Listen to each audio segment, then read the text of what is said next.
Vue du banc, le podcast pour comprendre le jeu, vous est présenté par PMU.fr. Bonjour à toutes et à tous et bienvenue dans le 41e épisode de la saison 7 de Vue du banc. Pour cet épisode consacré majoritairement à la Ligue 1 et à la Liga, je suis accompagné des deux tauliers habituels, d'abord de Florent Tonuti. Salut Flo. Salut Raphaël. Qui apparemment va subir une descente de police très rapidement chez lui, puisque ça tourne beaucoup autour de lui. Christophe Kuchli, de son côté, est tranquillement du côté d'un parc bien fleuri dans la banlieue lilloise. Salut Christophe. Salut mon cher Raphaël.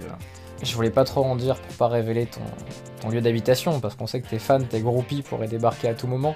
Les Kuchlistes sont nombreux, mais t'es dans un environnement assez végétal, on peut le dire. Oui, je suis pas très loin d'un parc de Villeneuve d'Ascq qui a un nom d'animal. Est-ce qu'actuellement tu connais la situation de ton chat ? Oui, il est en train de dormir sur le fauteuil, pas très loin. Sachant qu'hier, il est parti faire un tour avant que je parte travailler à la Voie des Sports, et qu'il y a eu une tempête peu après sa sortie, et quand je suis revenu, le chat avait un petit peu morflé. Alors ça va, il est pas au bout de sa vie, hein, mais tu sens que le petit passage dehors, il a pas trop aimé, quoi. Du coup, il n'a plus trop bougé depuis. Sachant que la dernière fois, il avait disparu plus de 48 heures. Donc, oui, non, ça c'est petit côté marseillais. Il a disparu 24 heures, mais bon, il se Ah, baladait, c'est quoi. vrai, putain. Non, mais j'étais tendu, j'étais nerveux, j'ai vu ça plus long que ça ne l'était. On va se consacrer, donc je disais, à deux championnats qui sont encore très joués.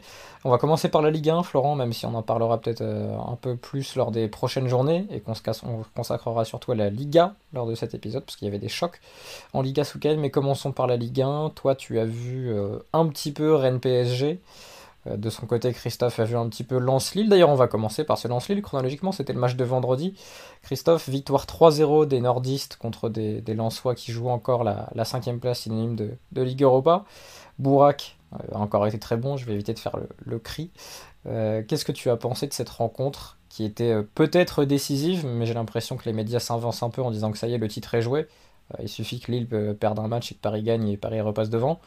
Mais comment t'as vu cette rencontre qui promettait beaucoup? Il y a eu la tension en conférence de presse, Bourak et Kakuta se sont battus par déclaration interposée, et finalement sur le terrain, qu'est-ce que ça a donné? Oui, alors même si c'est là que tu vois quand même que le foot est assez aseptisé, dans le sens où la décla, c'est si on peut priver Lille du titre, on s'en privera pas. Et de l'autre côté, il dit oui, bon, il aurait pu garder ça pour lui. Tu te dis, bon, c'est quand même pas l'époque de Dimeco et compagnie, quoi.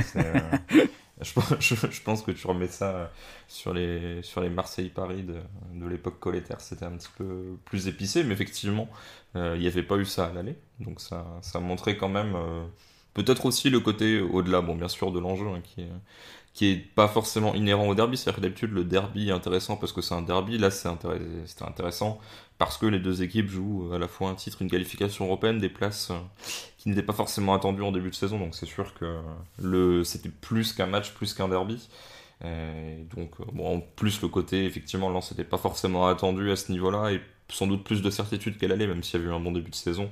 Ce côté, on a fait douter d'autres équipes du niveau plus ou moins estimé de Lille, donc on peut espérer faire un truc. Et je trouve, alors clairement, on va pas se mentir, le match dure 40 minutes, c'est-à-dire que les 50 minutes suivantes, Lille a 2 buts d'avance et Lens est à 10. Il n'y a pas un intérêt colossal, concrètement. Lille gère, remet un peu de pression en début de deuxième, parce que je pense que Christophe Galtier leur a dit qu'il subissait un petit peu trop. Ça met relativement rapidement au quart d'heure de jeu de la seconde période le 3-0, et puis ensuite c'est terminé. La dernière demi-heure n'a absolument aucun intérêt, mais ces 40 premières minutes sont assez intéressantes. Déjà, petit fun fact, qui est mon accroche, que j'ai fait une analyse tactique dans la Voie des Sports, je le mentionne parce que c'est assez rare que... T'étais au stade ou pas, Christophe? Non, j'étais pas au stade, je devais y aller, et puis on vous raconte les coulisses, hein.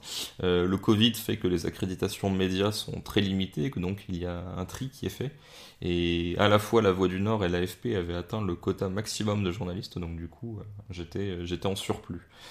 Donc j'ai suivi ça devant la télé, et puis ensuite j'ai regardé ça à nouveau en rediffusion, parce que ma chronique était intitulée « On a revu le match ». Donc du coup je me suis senti obligé de le revoir.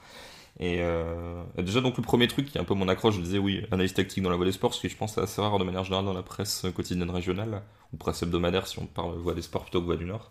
Et j'en fais pas beaucoup, donc j'étais assez content de le faire. Qui est que le penalty, alors c'est pas le même match ni rien, mais c'est comme la finale du Mondial 74, c'est-à-dire qu'il y a une équipe qui marque sans que l'adversaire n'ait touché le ballon. Avec en plus une phase de possession un petit peu plus longue que les Pays-Bas en finale 74 face à l'Allemagne. Donc voilà, ça c'est le petit fun fact, même si le but est qu'à la 4e minute, parce il y a vidéo, palabre, etc. Mais ensuite, donc voilà, les 4-5 premières minutes n'ont pas d'intérêt en tant que tel, parce que Lens n'a pas le ballon.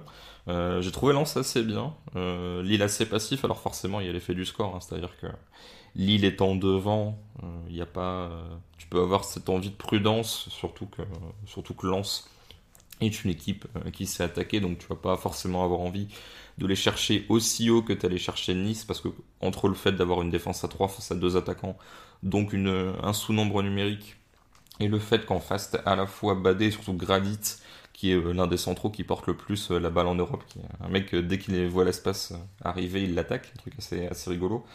Du coup, le bloc lillois était assez prudent.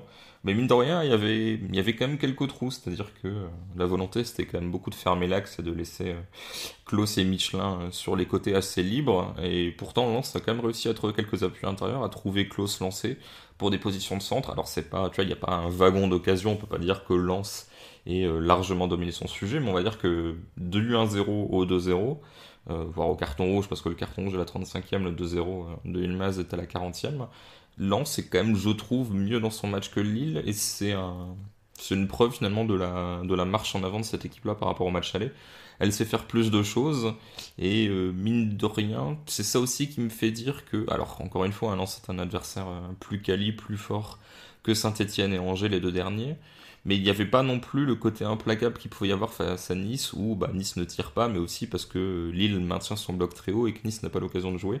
Là, la prudence n'empêchait pas quand même de laisser 2-3 brèches, et je pense, alors c'est du foot fiction évidemment, hein, mais que si t'as pas ce rouge, alors bon, le but a un petit peu décorrélé du rouge, même si le pressing lensois recule un petit peu parce qu'ils sont plus qu'à 10, mais la physionomie du match fait que Lens était, pourquoi pas, sur la voie de prendre un point voire plus. Lille aurait clairement dû corriger, je pense, des choses à la mi-temps. Donc finalement, alors Lens doit être déprimé d'avoir perdu 3-0, il n'y a pas de souci, mais si vraiment tu prends le truc dans son ensemble, je ne vais pas dire que tout le monde est content, hein, mais Lille a gagné son match et peut filer vers le titre. Lens, avec les résultats des concurrents, reste malgré tout largement en lice pour terminer dans le top 5, même si le calendrier est pas fou, mais surtout cette équipe-là confirme qu'il y a vraiment quelque chose sur lequel bâtir, parce qu'à la fois dans le pressing c'était beaucoup plus cohérent qu'elle allait, et puis sur la circulation, les sorties de balles, etc., il y a vraiment des choses que je trouve très intéressantes. Est-ce que c'est une équipe, au vu de ce qui est produit en Ligue 1, qui peut aller en Coupe d'Europe, et pourquoi pas, à l'inverse de clubs français plus réputés quand ils arrivent en Coupe d'Europe, se sortir des poules parce qu'il y a une grosse idée de jeu? Alors Oui. l'effectif sera peut-être un peu court, mais est-ce que ça vous inspire de peut-être voir cette équipe en Coupe d'Europe plus que, c'est même pas pour être méchant avec Rennes et Marseille, mais des clubs un peu plus installés finalement? Mais en tout cas, Flo, je sais pas ce que t'en penses, je vais te lancer, mais je trouve que c'est l'équipe, on va dire dans ce pool-là, voilà, entre 5, 6, 7, qui souffre le moins du turnover finalement. C'est-à-dire que tu peux mettre du Sotoka, même du Banza, du Ganago, la Kakuta était un cran plus haut. C'était pas deux purs attaquants, tu peux avoir Doucouré, Cahuzac, enfin voilà, il y a pas mal de turnover. Et finalement, l'idée de jeu est tellement au-dessus que, alors c'est sûr que c'est mieux quand t'as un Kakuta et un Fofana pour l'animer au milieu de terrain, et un Klose sur le côté droit, mais tu peux avoir le côté on fait tourner en milieu de semaine et rester performant comme l'a eu Lille cette année en Ligue Europa sur la phase de poule. Ouais, bah ça revient à ce que vous a dit Jérémy Morel dans l'entretien à venir sur Copa Arena qui sortira en milieu de semaine à propos de la période Bielsa, où il disait c'est beaucoup plus facile pour les joueurs de rentrer dans une équipe quand ils savent ce qu'ils ont à faire et quand ils savent que le joueur devant eux, ils savent ce qu'il va faire aussi. Et en fait à Lens, t'as l'impression que c'est un peu ça. Alors il y a quand même des qualités individuelles qui ressortent. Un joueur comme Kakuta a brillé, un joueur comme Fofana peut briller, jouer sur ses qualités. Des joueurs, même devant, Kalimundo, Ganago vont pas apporter les mêmes choses que Sotoka par exemple, mais il y a en effet une idée de jeu globale et tu sens que tout le monde sait à peu près ce qu'il a à faire sur le terrain et du coup ça tourne assez bien. Alors après, par rapport à Marseille ou Rennes pour la place en Ligue Europa, ou les places en Ligue Europa, je sais même plus comment ça va se passer avec la Coupe de France, etc. Mais je sais pas si Lens sera plus agréable à voir que l'OM de Sampaoli. Quand même, en Ligue Europa, ça serait intéressant de les avoir. Et même le Rennes de Genesio, quand tu vois ce qu'a fait Genesio en Coupe d'Europe, il y a toujours des matchs sympas à voir, même si c'est parfois moins cadré. Mais entre ces trois équipes, il y a quand même de quoi faire. En tout cas, par rapport à Marseille ou Rennes, Lens sera pas forcément un invité surprise, on n'aura pas forcément à rougir une fois arrivé en Coupe d'Europe, parce qu'en effet, je trouve qu'ils ont une approche tant avec le ballon que sans le ballon, et ils sont capables de mettre une certaine intensité qui généralement permet aux équipes de briller justement sur la scène européenne. Après, il faudra voir le nombre de tours de barrage à passer avant d'y aller. Enfin bref, ça c'est tous les trucs qui interviendront après. Mais que ce soit Marseille, Lens ou Rennes, la 5e place ou la 6e, ou là en tout cas la Coupe d'Europe l'année prochaine, ce serait une équipe forcément, je pense, assez agréable à suivre.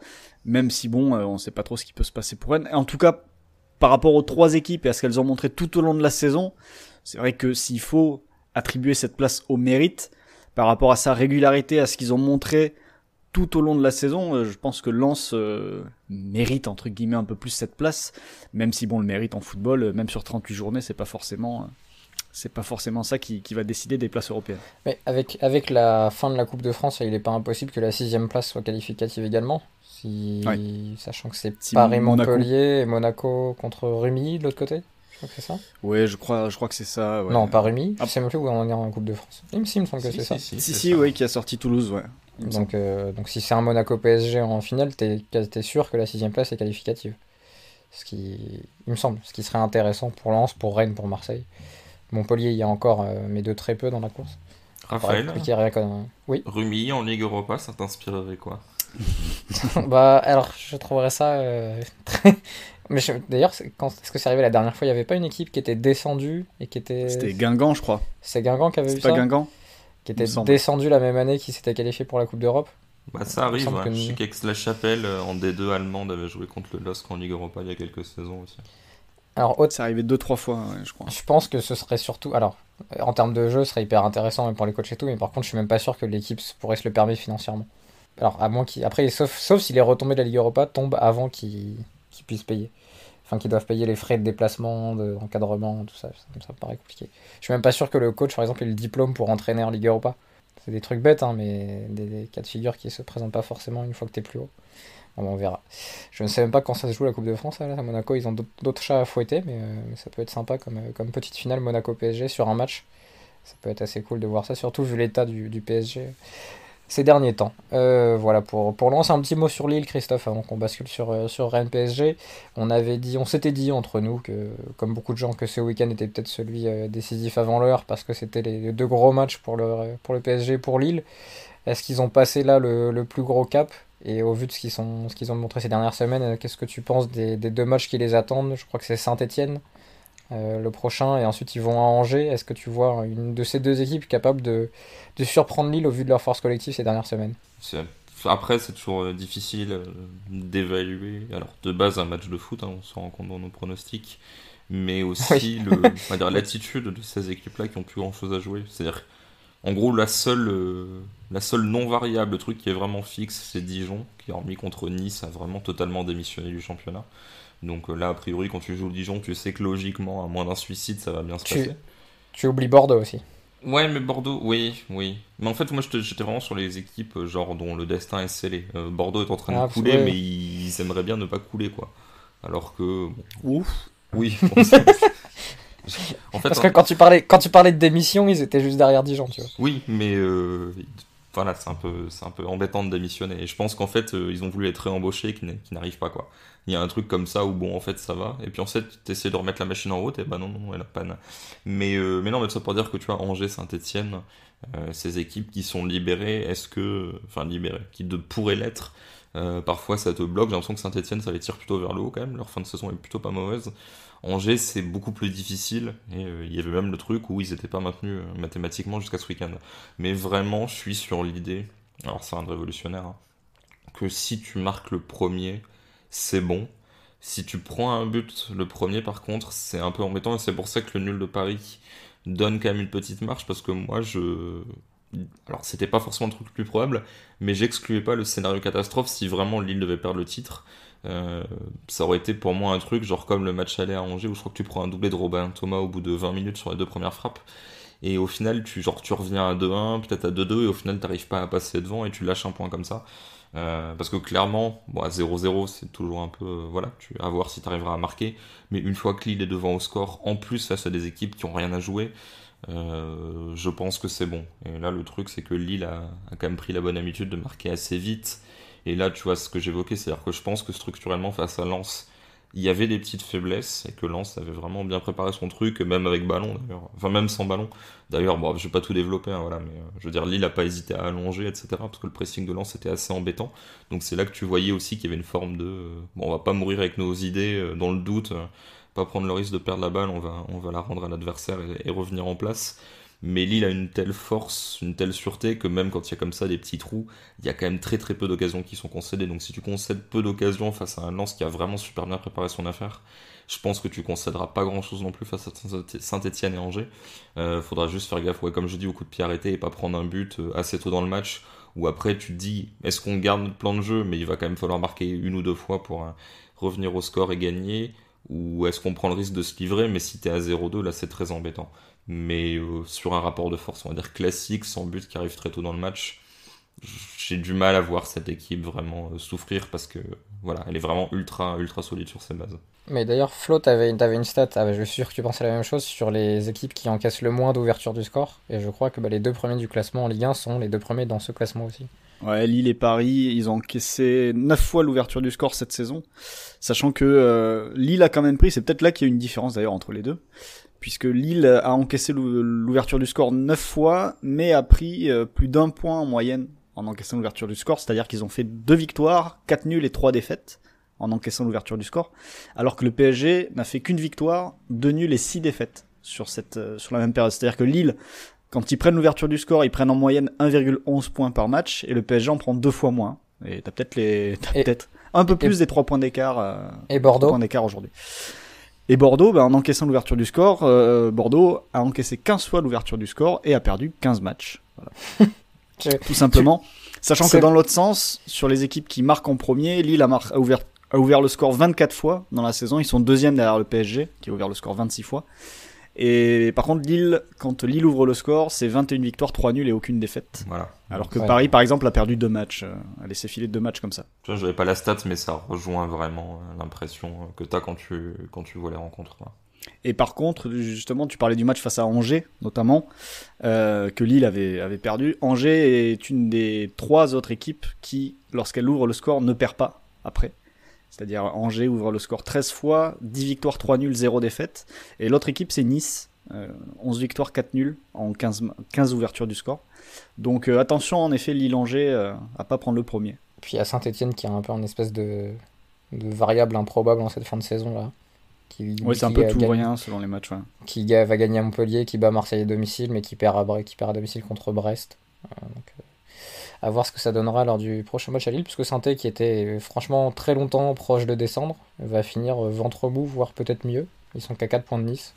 Donc la saison très difficile de Saint-Etienne n'est par exemple qu'à 5 points de celle de Montpellier, plutôt réussie.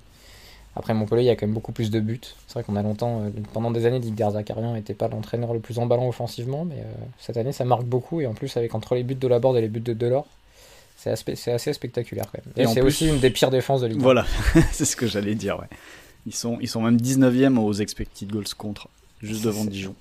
C'est l'Atalanta française. Ouais, c'est ça. Qu'est-ce que je voulais dire? Bon, Bordeaux, c'était un tacle un peu gratuit, parce qu'en plus, Flo, c'est toi qui avais donné la stat sur Facebook pendant qu'on enregistre. Donc c'est moche que j'utilise ça, mais il fallait la donner parce que c'est quand même assez impressionnant de ne jamais égaliser. C'est un exploit quelque part. Après, tu peux égaliser et reperdre derrière. Ouais, mais je suis pas sûr que ce soit souvent arrivé à Bordeaux. J'en suis même pas sûr. Ouais. Mais après, il y a quelque chose d'assez frappant, sans faire très long, mais je pense que ça en dit long sur la capacité de cette équipe à se remettre dans le bain et à vouloir se battre pour quelqu'un ou quelque chose, ou la personne sur le banc de touche peut-être, quand ça se passe mal. Je pense que c'est une stat qui en dit long. L'autre équipe, et c'est un peu plus surprenant, qui n'a jamais réussi à renverser un score pour gagner, qui a fait quand même 4 matchs nuls, c'est Nîmes, qui a pas réussi cette saison à renverser ce genre de situation. Ils ont fait 4 nuls et 18 défaites sur les 22 fois où ils ont encaissé l'ouverture du score. Mais ils sont encore en course pour se maintenir. Ils sont revenus à 2 points de Nantes et à 3 de Lorient et Strasbourg, à 4 de Bordeaux. Et Brest, qui n'a pas envie de se maintenir avant la dernière journée, est encore dans la possibilité de jouer des barrages. Vu le calendrier de Brest, je suis pas forcément sûr que le choix d'attendre la fin de saison pour se maintenir Oui. était forcément le plus pertinent. Et bon, c'est pas le plus probable, mais gaffe quand même, quoi, pour une équipe où à un moment on s'est dit tiens, peut-être. Disons que s'ils veulent pas vivre une dernière journée tendue où ils reçoivent le PSG, faut prendre des points contre Montpellier. Oui. Parce que là, ça sera pas simple. Le pire, c'est que je suis sûr que au moment où ils voient le calendrier, bon, je sais pas comment ils projettent leur fin de saison, mais ils s'imaginent très bien faire une Caen qui se maintient, je crois, 2 années de suite en battant un PSG totalement démobilisé parce que champion depuis très longtemps sur la dernière journée. Je pense que tu dis oui, PSG dernière journée, il faut peut-être mieux les prendre là, soit la première, soit la dernière, plutôt que vers février. Et puis au final, bah non. Ouais, non, parce que là, en plus, le match contre Nîmes, c'est une vraie bascule. Là. Ils auraient pu être maintenus tranquillement et vivre une fin de championnat cool. Bah, ce sera pas du tout le cas. Après, il y a quand même beaucoup de monde derrière eux. Encore. Ouais, mais ils ont pas une très bonne différence de but. Nantes est devant eux, Strasbourg est devant eux. Alors Bordeaux, vu qu'ils prennent des scores, ils sont derrière. Mais il y a doute quand même. Il y a encore doute. Ce serait dommage pour la dernière du Dalloglio à Brest. Mais il y a doute. Passons un petit peu à Rennes-PSG, Flo, même si on va pas énormément développer sur ce match qui a vu pas mal de jeunes Rennais entrer en jeu, même être titulaires. Je vais essayer de me mettre la compo sous les yeux pour vous donner tout ça. Tu l'as vu en diagonale, on va dire, comme on aime parler de ces matchs-là. Mais bon, il y a quand même certaines choses qui t'ont marqué. On va pas commencer directement par la forme physique de certains. Mais voilà. Déjà, il y avait Verratti qui n'était pas là. Mbappé n'était pas là. Et ce PSG sans Mbappé en 2021, c'est une affaire déjà complexe. Avant de s'avancer sur les projets de jeu, les plans de jeu des deux entraîneurs, je me rappelle qu'à la mi-saison, on n'était pas convaincu du Mbappé MVP. Je ne sais pas si vous vous rappelez les discussions qu'on avait eues, parce que statistiquement, c'était très fort. Mais visuellement, on n'avait pas été impressionné. Et puis sur la deuxième partie de saison, en fait, que Paris soit champion ou pas, je pense qu'il est largement au-dessus des autres. Alors après, tu peux avoir des débats sur les Lillois, les Lyonnais, les Monégasques. Mais il a fait une telle différence sur pas mal de matchs en 2021 que le PSG sans lui, là, c'était extrêmement compliqué de se créer des occasions. Oui, j'ai presque envie de dire que depuis février-mars, dans l'enchaînement des matchs, etc., je me demande presque si le PSG sans lui, s'il n'est pas 4e à l'heure actuelle. Ouais. Franchement, il y a une série de matchs, alors même, je pas remonter très loin parce que j'ai pas tout souvenir de tous les matchs, mais que ce soit contre Strasbourg, les 3 derniers qu'il a joué, Strasbourg, Saint-Etienne et Metz, il est en plein dedans. Saint-Etienne, c'est son entrée en jeu, enfin pas son entrée en jeu, mais c'est sa presta qui permet à Paris de prendre les points et de pas perdre le match. C'est lui qui les réveille en fin de partie là et qui va s'arracher sur je ne sais plus quelle action pour aller voilà, en plus en termes de statistiques. Sur ces matchs-là, sur Strasbourg, il met 6 tirs, 1 but, 1 passe D. Contre Saint-Etienne, 6 tirs, 2 buts et 2 passes clés. Et contre Metz, 3 tirs, 2 buts, 1 passe clé. Encore.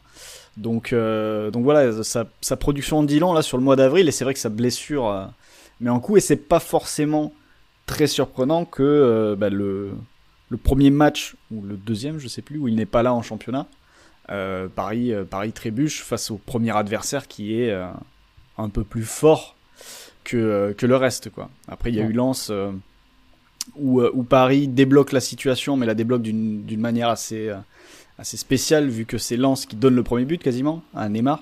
On peut se rappeler aussi du match à Dijon, où Pochettino le titularise et le laisse jusqu'au bout du match pour gagner contre Dijon. C'était peut-être déjà un diagnostic de la situation du PSG à ce moment-là. Mais c'est vrai que sur cette période depuis février, je ne saurais même pas dater le moment où ça démarre exactement, mais Paris se fait porter par Mbappé en championnat du début jusqu'à la fin. Et c'est vrai que quand tu vois le match de Neymar contre Rennes, pour faire la transition, et après je te laisserai élaborer là-dessus, mais tu sens que tu as 2 joueurs qui ne sont pas du tout au même niveau de forme et au même niveau d'influence sur l'équipe.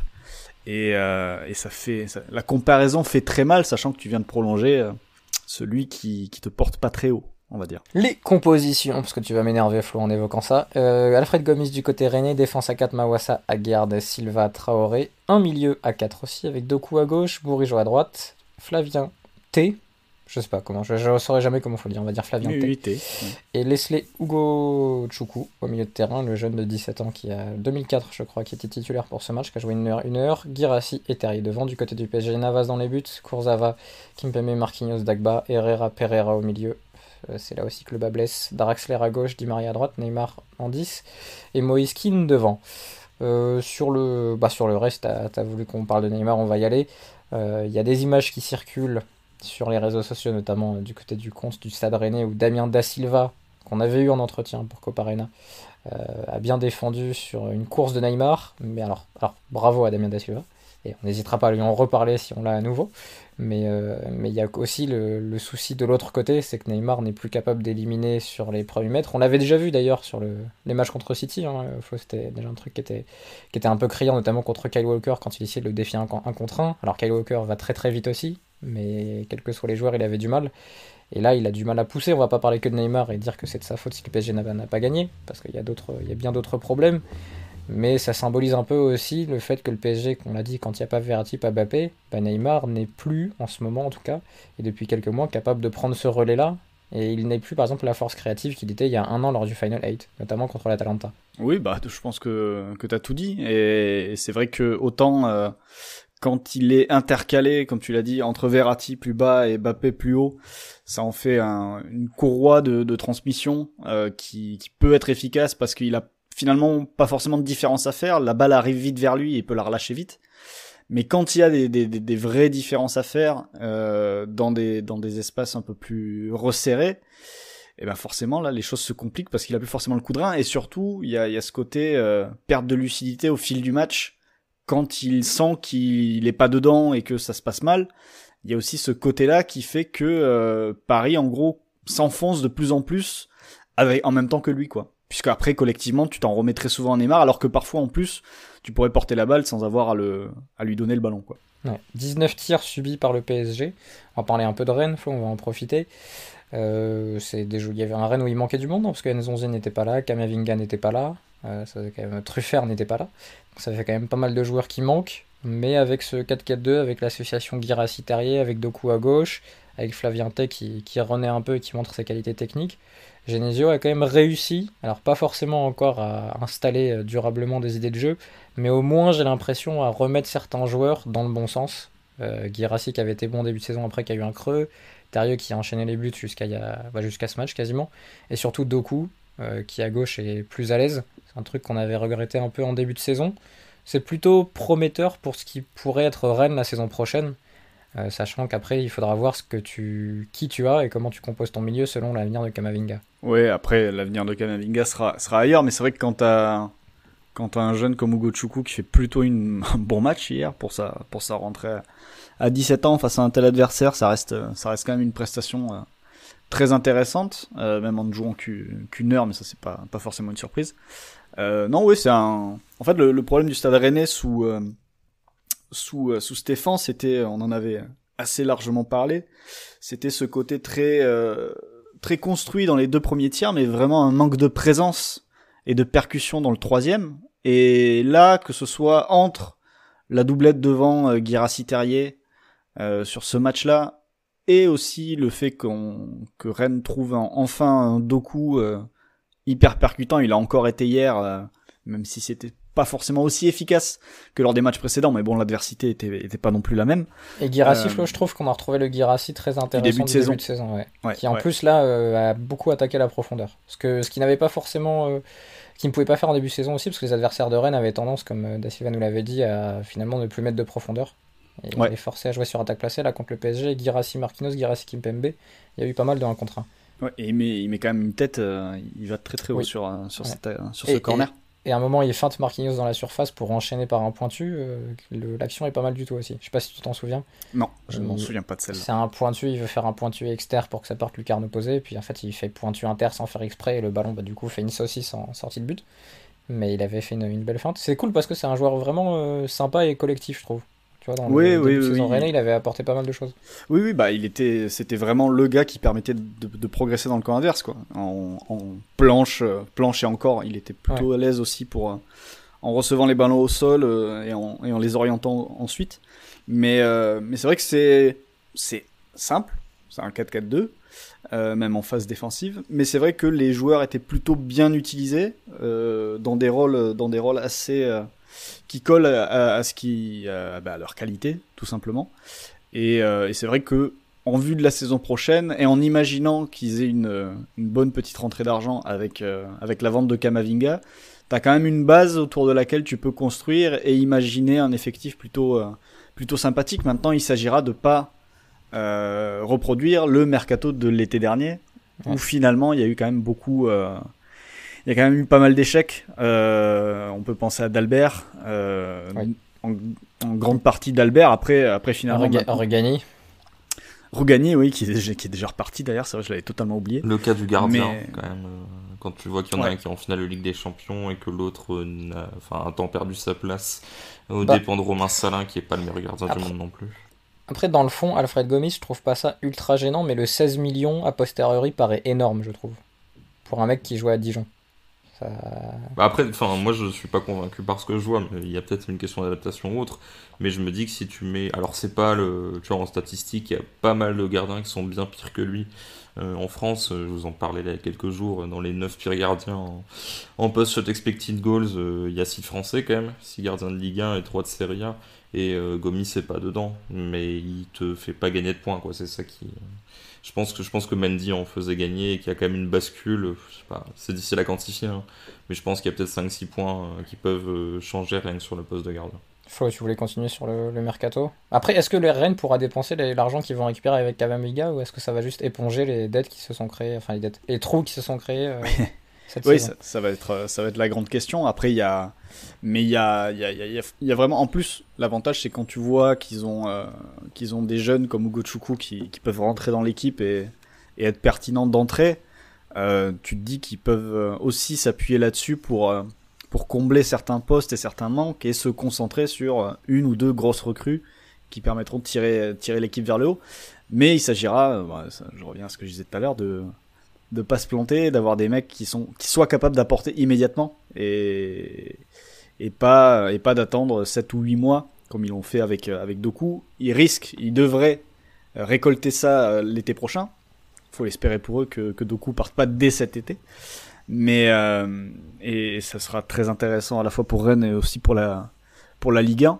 Mais non, je pense qu'il manque pas grand chose à cet effectif pour en faire pas un candidat au podium, sans doute pas, mais quelqu'un qui va pouvoir se maintenir dans ce premier tiers de tableau et peut-être justement poser des problèmes aux équipes qui ambitionneront les 3-4 premières places.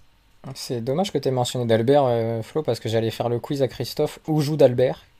Parce qu'à un moment, d'Albert, il y a eu tellement de rumeurs de retour de prêt ou qu'il allait être prêté ailleurs, que quand je l'ai vu rentrer dimanche soir, j'étais plus sûr qu'il était dans l'effectif. J'ai l'impression qu'il y a 10 fois où on s'est demandé si d'Albert était encore dans l'effectif rennais. Et là, il est quand même 3ème latéral gauche de l'effectif. Parce que Mawassa et Truffert sont devant lui. Je sais pas vraiment qui est numéro 1 d'ailleurs dans l'esprit de Genesio, entre Mawassa et Truffert. On verra petit à petit. Mais là aussi, il y a peut-être un truc à faire d'ailleurs, une petite bascule financière, Flo, sur le Mawassa Truffert, en vendre un des deux pour garder l'autre. Je serais pas surpris que ça arrive d'ailleurs cet été, pour le coup. Parce que peut-être que les deux vont finir par être embêtés de se partager le temps de jeu alors que les deux peuvent jouer à un bon niveau. Surtout que Mawassa n'a plus qu'un an de contrat, il me semble, pour l'instant. Donc s'il doit partir lui, c'est sans doute cet été. Question, Raphaël, t'es directeur sportif. Oui. Est-ce que t'essayes de vendre le meilleur des deux pour te faire beaucoup d'argent en te disant que le moins bon des deux, alors sans mentionner de nom, c'est pour moi Mawassa est un peu derrière, mais peut-être que d'autres auront un avis différent. Mais en gros, est-ce que tu vends le meilleur des deux en te disant que le moins bon des deux n'est finalement pas si loin, ou est-ce que tu vends le moins bon en te disant le meilleur va nous amener plus haut? Je préfère garder celui qui était sur la meilleure lancée des deux, c'est-à-dire Truffert. En plus, que vu la situation contractuelle qu'a évoqué Flo, peut-être vendre Mawassa pour une somme qui sera réduite, mais je pense qu'il trouvera preneur assez facilement, Mawassa. Oui. Peut-être en France, peut-être en Angleterre ou en Allemagne. C'est un profil Mawassa, qui me semble- alors c'est un jeu du directeur sportif totalement improvisé, mais par rapport aux besoins de l'équipe en question, je me dis que l'Olympique Lyonnais, ça serait pas déconnant pour lui. Ouais. Après, je sais pas si ça a le niveau vraiment de jouer directement à l'OL. Bah, c'est Maxwell Cornet qui joue là à l'OL, donc. Voilà. Non, mais bien sûr, mais oui, je parlais vraiment de théorie d'idéal, tu vois. Non, mais Moi, je pense vois- que si le physique suit, il a largement le niveau. Il peut à la fois être arrière gauche. C'est quand même un arrière très très solide défensivement. Il a des appuis assez impressionnants. Ouais, c'est vrai. Donc dans les duels, c'est très difficile à passer. Il a pas les errements de Maxwell Carnet, alors qu'il a ce passé d'ailier, puisque je crois qu'en début de carrière, il est même ailier droit. Bah, quand il arrive à Rennes avec Gourcuff, au départ, c'est pour jouer côté, mais plus haut, ouais, excentré. Et en plus, il a ce volume qui peut te permettre d'en faire aussi un piston. Si tu décides de jouer à 3. Donc, je pense qu'il a quand même pas mal de choses à son avantage, mais le problème reste que cette année, voilà, il a très peu de temps de jeu, il est souvent blessé, il revient, il repart, enfin, voilà, il y a ce bémol-là, mais je pense que sur le plan purement du joueur et du volet sportif, c'est quelqu'un qui peut soit Lyon, mais même l'OM, qui cherche un latéral avant que Amavi prolonge. C'est un joueur qui pourrait tout à fait se poser en tant que piston à Marseille, même si bon, le fait de le prendre à Rennes aujourd'hui, c'est peut-être un peu cher dans l'idée. Mais voilà. J'avais comme exemple ou comme modèle pour lui ce que fait Jérôme Roussillon, de partir en Allemagne un peu dans l'anonymat, mais finalement il va s'installer dans une équipe qui là va peut-être se qualifier pour la Ligue des Champions. Sachant que Jérôme Roussillon était, je pense, à peu près au même niveau au moment où il jouait à Montpellier en Ligue 1. C'est un club intermédiaire de Ligue 1, un bon joueur. Mais voilà, c'est pour répondre à la question de Christophe, je pense que tu vends Mawassa, tu gardes Truffert 1 an s'il est très fort, 2 ans si les clubs ont encore besoin de convaincus. Mais je pense que ça peut partir dès l'été 2022. Et puis après, vu les jeunes qu'ils n'arrêtent pas de sortir, Rennes, je pense qu'ils ont de quoi faire derrière, j'espère pour eux. C'est une usine à jeunes joueurs là depuis quelques temps, Rennes, ils arrivent à sortir très régulièrement des jeunes profils. Là, il y avait encore des Sopi sur le banc, Ablin, Diouf qui est rentré là à 18 ans. Donc, je pense qu'ils ont de quoi faire. Voilà pour Christophe. On a fait le point Ligue 1, messieurs. Il n'y a pas un autre match que vous voulez évoquer juste pour dire une bêtise ou une bafouille, sachant que. Alors, il y a la course en haut, mais la course en bas est rigolote aussi. Oui, elle est très rigolote, ouais. Course en bas. Non, pas grand chose à rajouter. On a juste. Sur Coparena, grâce à Julia Sunsao, alias Burdes, on a fait des simulations, on a simulé la fin de saison de Ligue 1 dans le bas de tableau, et c'est vrai que ça va être très serré, puisque pour la place de barragiste, le modèle de Julien donne 7% de chance à Brest, 15% de chance à Strasbourg, 17% à Bordeaux, 21% à Nantes de chance donc de jouer le barrage, et 36% de chance à Lorient, qui pour l'instant est l'équipe qui aurait le plus de chance donc de tomber barragiste. Donc voilà, Nîmes a 5% de chance de se maintenir, enfin d'éviter la 19e place plutôt.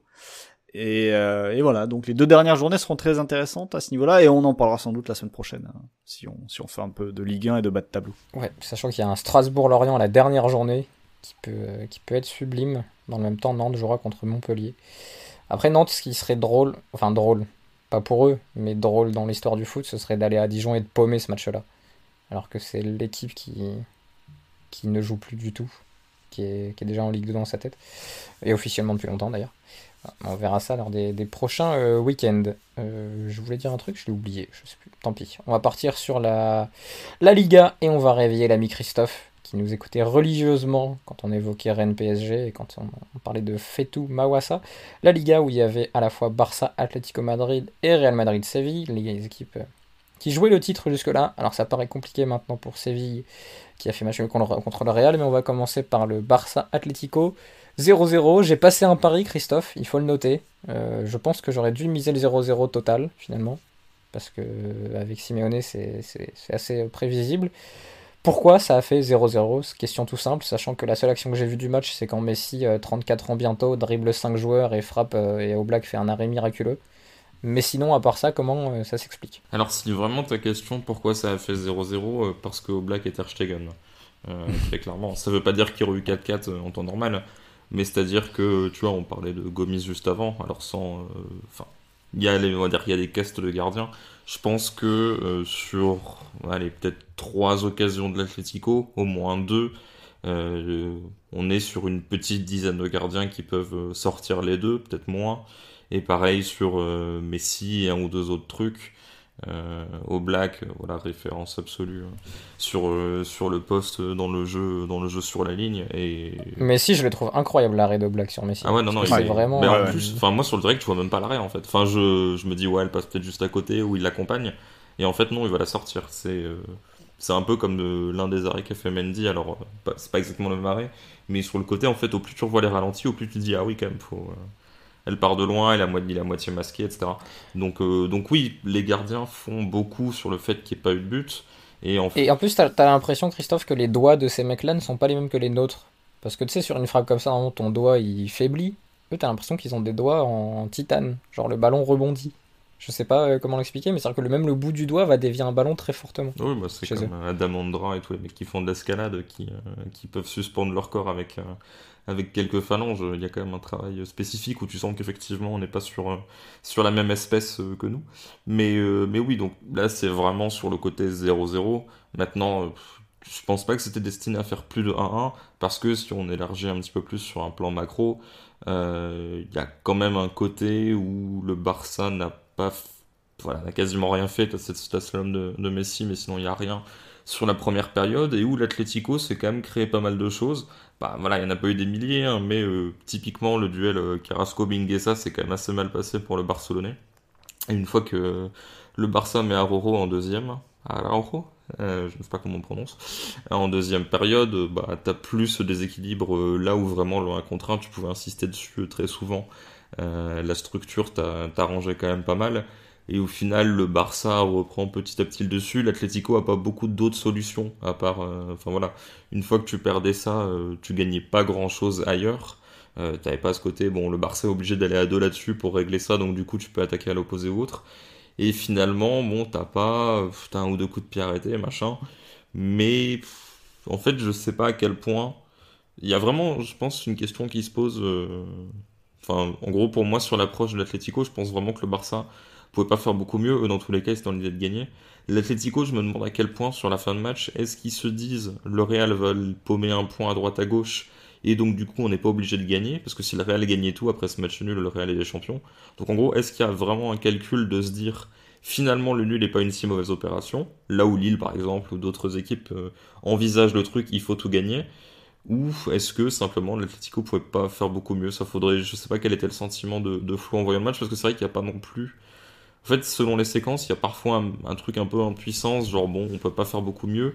Et la séquence d'après, tu te dis oui, mais bon, les mecs attaquent à deux, donc ils risquent pas de marquer non plus. Donc j'avoue que je sais pas trop comment lire, on va dire, l'Atlético post-60e, quand ils comprennent sur le premier quart d'heure de la seconde période que bah, ce qu'ils avaient en première, ils l'auraient plus forcément en seconde. Avant de laisser la main à Flo, je précise qu'il y a eu moins de 1 XG des deux côtés. Donc un match Ah oui, non, avec, c'était pas la folie. 12 tirs à 11, mais des petites occasions, et que le classement à l'heure actuelle est 77 points pour l'Atlético, 75 pour le Real et le Barça, et 71 pour Séville. Séville dont on parlera après, mais vas-y Flo, toi sur la sensation que tu as eue de ce match. Je vais donner les compos, ça va donner le temps de formaliser un peu ta pensée.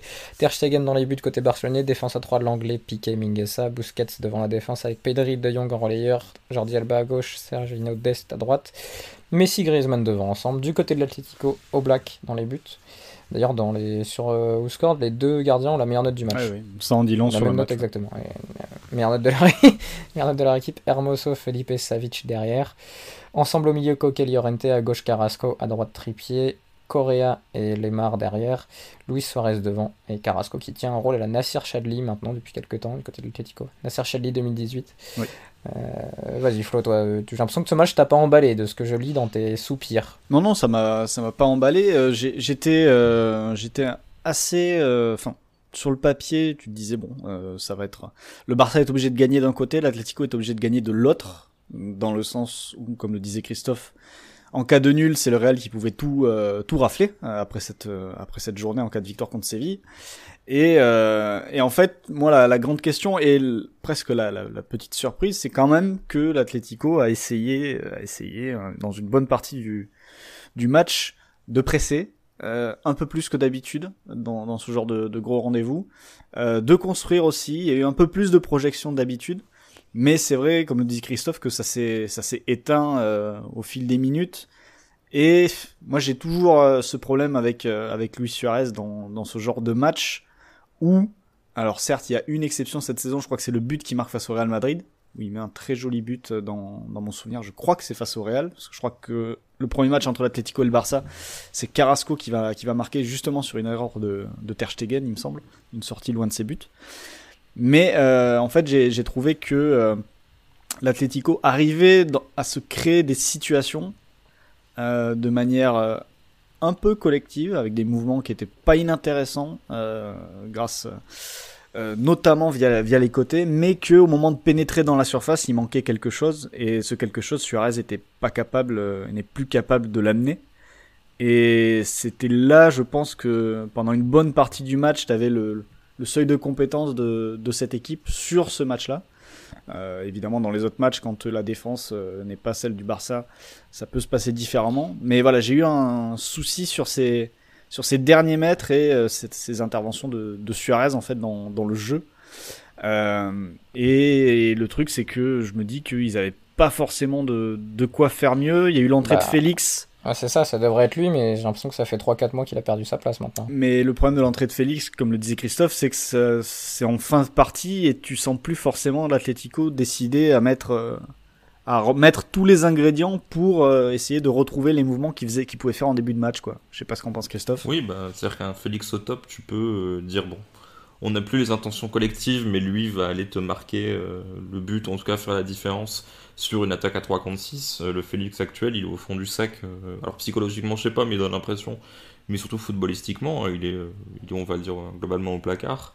Et donc, deux buts et 2 passes D en 2021, Christophe. Ouais, non, mais c'est très compliqué. Et c'est pas... Là, il y a quand même vraiment un problème sur le côté...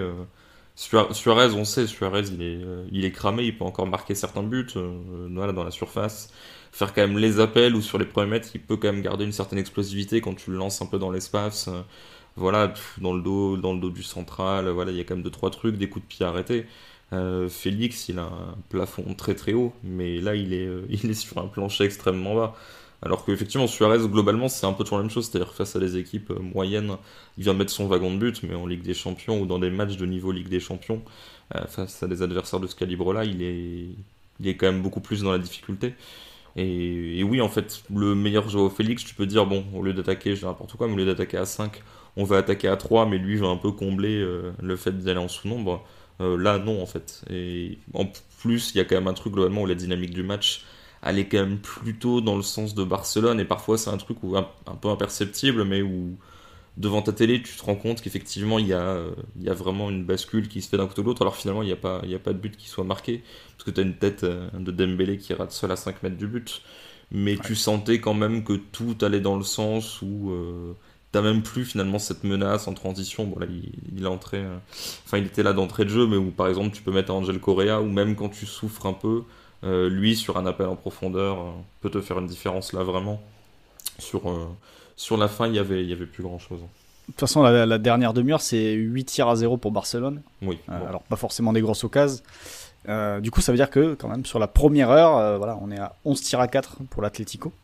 Et c'est sur cette première heure là que Ter Stegen en grande partie les sauve. Mais ouais, il y a eu cette équipe qui s'est éteinte au fur et à mesure, et que malgré tout j'ai trouvé intéressante sur cette première heure. Alors est-ce qu'ils avaient un problème physique, je sais pas, pour tenir les 90 minutes, pas les ressources sur le banc, avec justement des remplaçants qui apportent pas ce que... Après en même temps il n'a fait que 3 changements, dont Saúl Ñíguez qui entre quand même à la 13e minute à la place de Neymar et qui sort à la 67e remplacé par Félix. Donc je sais pas ce qui s'est passé, après il a un jaune entre les deux.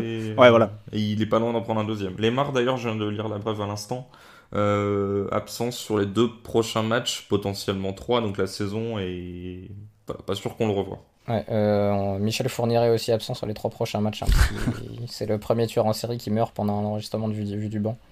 On ne le reverra pas. L'occasion de se refaire le fait d'entrer l'accusé. Florent, je te laisse reprendre. Oh non, il y a pas de reprise après ça. C'est terrible. Mais non, après, ouais, côté Barça, quand même, déception de ne voir quasiment rien collectivement, à part Messi, qui aurait pu leur faire gagner le match tout seul sur plusieurs actions, dont cette action incroyable où il part depuis le côté droit, il repique, enfin vintage Messi, quoi, il tente sa frappe, et Oblak la sort. Mais c'est vrai qu'à part ça, et comme Christophe le disait, la tête de Dembélé à la fin, ou je pense que si c'est Moriba, ça fait 1-0. Malheureusement, c'est Dembélé qui a pas forcément le même jeu de tête. Et du coup, il envoie au-dessus. Mais c'est vrai que c'était aussi très très pauvre. Et moi, j'ai un truc avec le Barça. Je sais pas ce que t'en penses, Christophe, parce que t'as vu plus de matchs que moi, notamment sur leur bonne période avec Koeman. Enfin, leur bonne période dans la saison. Mais j'ai l'impression que cette équipe a eu ses meilleures périodes lorsque Frenkie de Jong évoluait plus bas, en fait, en défense. Dans le sens où je pense qu'ils sont plus difficiles à lire quand de Jong est derrière, et qu'il peut, en gros, depuis sa position, soit de libéraux, soit d'un des deux excentrés, porter la balle à loisir. C'est-à-dire que t'es face au Barça, ils sont en 3-5-2, qu'est-ce que tu vas faire ? Déjà, tu vas mettre ta première ligne, ils vont être là pour isoler Busquets. Mais par contre, si t'as De Jong qui est dans la ligne plus basse, t'isoles Busquets, mais lui, comment tu fais pour le gérer, en fait ? Il peut faire ce qu'il veut, je pense.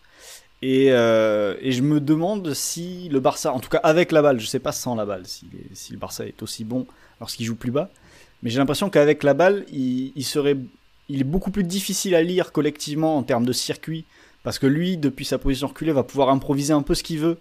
Et genre, Busquets est pris, il y a un joueur qui l'isole, moi je vais prendre la balle et je vais la porter moi-même. Et si il y a un mec qui vient me chercher, je trouve un relayeur, et derrière le relayeur va trouver Busquets, puisque moi j'aurais attiré un des gars de la première ligne avec moi.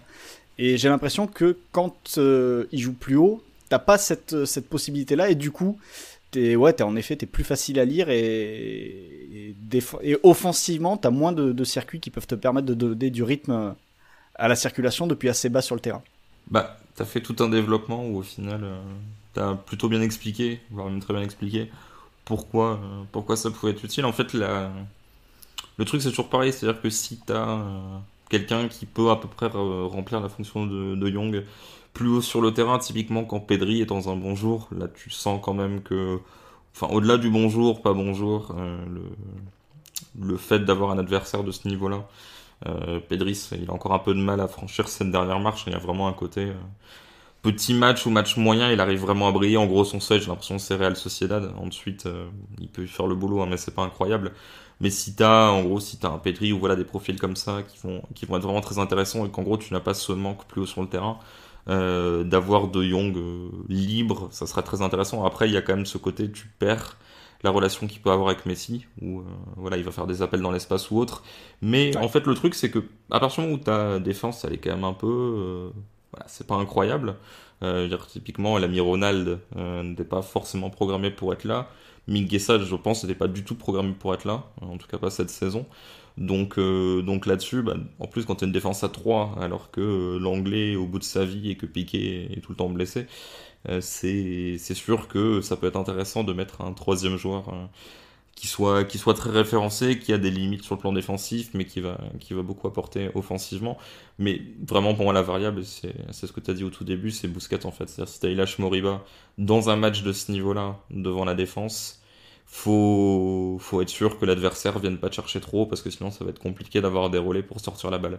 Mais c'est sûr que, en fait, rien que le fait que le Barça puisse être, au-delà de il est meilleur, pas meilleur, rien que le fait que le Barça puisse avoir cette possibilité-là et gagne quelque chose, en gros, puisse faire de cet axe défensif quelque chose de fort pour bien sortir les ballons, pour bien se projeter. À partir du moment où tu mets De Jong plus bas, ça te donne déjà une flexibilité qui me semble assez intéressante. T'es pas dépendant de dire bon lui il faut qu'il soit dans cette zone-là parce que si, parce que ça. Ça va peut-être pas fonctionner à chaque fois, mais c'est sûr que c'est un truc où sans changer de joueur, tu peux totalement changer la dynamique des zones fortes finalement. Parce que tu vas avoir des projections qui vont venir de plus bas sur le terrain, et du coup tu vas obliger l'adversaire à sortir de manière différente pour t'embêter. Parce qu'en plus t'avais un côté où je crois que quand De Jong jouait plus bas, donc t'avais De Jong qui était donc un cran plus bas dans la ligne def, t'avais Busquets, Pedri, avec un Pedri qui jouait du coup un peu plus bas aussi pour compenser ça. Et du coup, plus haut, tu avais Griezmann, Messi. Griezmann, axe gauche, en gros, entre les lignes. Messi, axe droit. Et du coup, ça te permettait d'ajouter Dembélé devant, qui apportait des choses différentes. Et un peu de profondeur. Bon, contre l'Atlético, ils auraient pas eu beaucoup de profondeur. Alors, on est d'accord là-dessus. Mais, il y avait, je sais pas, il y avait une répartition des tâches qui me paraissait tout aussi cohérente, en étant en plus un peu plus riche que ce qu'ils font, lorsque c'est le milieu habituel avec Busquets, De Jong et Pedri, quoi. Oui. Raphaël, qu'est-ce que t'en penses? Est-ce que t'as passé un bon moment? Oui, parce qu'en fait, la discussion était super fluide et puis d'un coup, j'ai juste entendu un oui de ta part, Christophe, quand je me suis dit, ah, c'est mon tour d'enchaîner. Alors qu'en parlant de travail de coach, j'étais en train de voir, je sais pas si vous avez vu ça, que le coach de Brøndby, lors d'un son match de ce week-end, a mis un tableau, une ardoise avec marqué Keep Attacking pendant son match, ce qui est plutôt sympa. Pour le bouquin qu'on vient de finir, Christophe, je l'ai rendu dans les temps. C'est un truc qu'on aurait pu mentionner, dommage, c'est arrivé juste après le rendu. Mais c'est nouveau comme méthode, j'avais jamais vu ça. Je vais t'envoyer l'image, l'ardoise qu'il porte dans les bras sur le bord du terrain. C'était à huis clos ou pas? Intéressant. Parce que si c'est pas à huis clos, c'est ça logique. Si c'est à huis clos, gueule et puis les gens vont t'entendre, non? Enfin après, je disqualifie pas l'idée. Juste si tu fais ça, je sais pas, dans un nou camp qui fait beaucoup de bruit, tu te dis bon, effectivement c'est plus logique que de le faire s'il y a personne, je ne sais pas. À quand des écrans où les coachs pourront écrire leurs consignes et les joueurs pourront les regarder de temps en temps, dans un truc lunaire dans le futur, on verra, devant un public de chiens, pour reprendre les propos de Chris Escar. Voilà pour l'Atlético Barça 0-0, donc le Barça reste à 2 points de l'Atlético Madrid au classement, sachant que au goal average particulier, différence particulière, l'Atlético est devant, parce qu'ils ont gagné 1-0 contre le Barça à l'aller. Mais le Real est devant tout le monde sur la diff particulière. Parce que le Real a battu les deux. Enfin, en tout cas, sur l'ensemble des deux matchs, a battu l'Atlético et le Barça. Real Madrid-Séville, c'est un match que Florent, tu as vu et que Christophe a vu ensuite. Donc, on va commencer par toi, Flo. Match de dimanche soir, en parallèle de Rennes-PSG. 2 partout entre les deux équipes. Un match nul, un match serré, comme l'a été Barça-Atlético, mais beaucoup plus excitant. Pardon, Flo. Puisqu'il y a eu quand même... Non, je sais pas, t'avais l'air d'avoir passé un bon moment. Non. C'était... Disons que le scénario était fou. Mais le match en lui-même était très très ennuyeux. C'est-à-dire que, pour résumer la chose, il y a eu une très bonne entame de Séville, qui a monopolisé le ballon grâce notamment à Papou Gomez, qui était placé en faux neuf, et qui donc pouvait décrocher et créer un surnombre au milieu et permettre à Séville de remonter la balle de manière assez calme, et avec un tempo assez lent. Mais du coup, une fois qu'ils étaient dans le camp adverse, ils étaient plutôt bien installés, ils le quadrillaient, donc à la perte de balle, ils étaient efficaces. Bref, je crois qu'ils ont quasiment 70% de possession sur les 20 premières minutes de jeu. Je crois que c'est 65 exactement. Ils sont à 65 en effet, Flo. Et du coup, ils ont très peu d'occasions, mais ils marquent sur un coup de pied arrêté. Voilà, c'est des choses qui arrivent, domination territoriale. T'as un coup de pied arrêté, t'arrives à marquer dessus, tout va très bien. Et ensuite, dans l'autre sens, le Real mené au score accélère un peu, joue plus haut, Séville essaye de presser un petit peu, mais encore moins qu'avant, et le Real de toute façon sous pression reste une équipe qui est capable de se sortir de n'importe quelle situation quasiment. Donc le Real s'installe, et là du coup la possession se renverse dans l'autre sens, et tu rentres dans une deuxième partie de match où le Real domine à nouveau territorialement son adversaire, à son tour plutôt même, et cherche à se créer des occasions, mais a très peu de situations pour rentrer dans la surface, et la plupart des tentatives, c'est des tentatives de loin. Et du coup, on arrive à la mi-temps 1-0 toujours pour Séville, et la vraie difficulté de Séville dans cette situation, c'est que autant s'ils ont la balle, ils sont bien parce qu'ils peuvent s'installer camp adverse et presser, etc. Autant lorsqu'ils ne l'ont pas et qu'ils sont forcés de jouer bas, ils ont plus personne pour jouer les transitions. À la fois parce que devant, Souzo, c'est pas un joueur fait pour ça, Papou Gomez encore moins. Donc à part Ocampos, il y a personne capable de faire les longues courses pour apporter de la profondeur. Donc le Real peut encore plus défendre en avançant.